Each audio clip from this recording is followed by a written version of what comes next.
Day 36. The idea has been lurking in the back of my mind all morning. Quitting.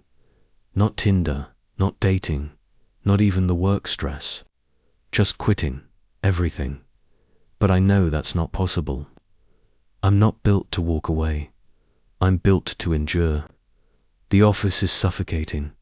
My boss breathes down my neck. Vincent smirks at every opportunity. I drown myself in spreadsheets and meetings, but nothing feels like it matters.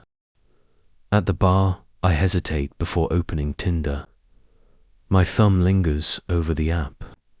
Then, almost without thinking, I put the phone down and order another drink instead. For one night, I let myself just exist. Flashback. Morocco and a bet. I think about Morocco, about the streets of Marrakesh, the scent of mint tea, the heat pressing against my skin, and him, the guy I met there, a bet. I remember the way he looked at me, like he saw something I wasn't sure existed. We spent nights walking through the Medina, talking about nothing and everything. There was no chase, no game, just being. For the first time in a long time, I wasn't performing, and then I left. I didn't say goodbye. And a bet. Whatever that could have been, whatever I thought it might be, has to end now. No more memories, no more lingering thoughts. If I want to move forward, I have to quit them both. Morocco, a bet, the past. Why am I thinking about this now? Day 37. Maybe last night made me restless. Maybe I just needed to remind myself of the game. Whatever it was, I match with two women tonight, Elise and Margot. Seems they are good friends. One drink turns into three, and suddenly the three of us are tangled together in the dim glow of her apartment. Their hands, their mouths, their warmths, this should feel exhilarating. But as Elise kisses down my chest, I catch my reflection in the mirror. I look detached, like a stranger watching himself from the outside. By morning, I leave without a word. Day 38. Vincent finally snaps. Do you really think you can get away with this? He hisses during the meeting, his face red with anger. I don't think, I know. The words slip out before I can stop them. A challenge, a dare.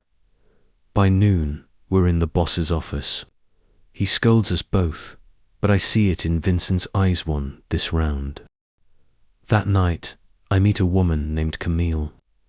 We walk along the Seine, before heading to a small cafe near La Sainte-Ouie. She talks about books, philosophy, and the meaning of life. The breeze carries the scent of freshly baked bread, the distant sounds of a violinist playing for loose change. I listen, pretend to care, and by the end of the night, I go home with her. Nothing has changed.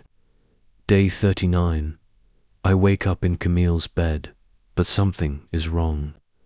The air feels heavier, the sheets feel like chains. I slip out before she wakes up. At work, I fake my way through meetings, but my mind is elsewhere. A dull panic gnaws at the edges of my thoughts. The idea of quitting creeps back in. By evening, I wander aimlessly through Montmartre, past street artists sketching portraits, past tourists sipping overpriced wine. I sit on the steps of Seoul, watching the city stretch out beneath me. I don't open Tinder. I don't go out. I just sit there, letting the silence swallow me whole. Day 40. After a day of isolation, I break. Swipe, match, meet. Tonight, Estate is. She's different, sharp, observant. She sees through me. You're not really here, are you? She asks over cocktails at a rooftop bar near Garnier. Where else would I be? She studies me like she's trying to solve a puzzle. I let her try. By the end of the night, we end up in bed. It's good, maybe even great. The lights of the city spill through the window, reflecting off the glass of wine still sitting on the nightstand. But as she sleeps beside me, I stare at the ceiling, feeling the same emptiness settle back in. Day 41. I wake up to a text. From I ignore it. At work, Vincent is quieter. The office feels different. Maybe I've finally beaten him. But that victory is hollow. By night, I'm walking through the dimly lit streets of La Mere, the neon glow of bar signs flickering against cobblestone. I duck into a small jazz bar, let the music vibrate through my bones, and then, as if on cue, I open Tinder, swiping, matching, searching for something I'll never find. Day 42. Maybe I'm addicted to this. Not to sex, not even to the chase, but to the routine, the control, the ability to disappear into a cycle that requires nothing from me but participation. Tonight, I meet a man named Hugo.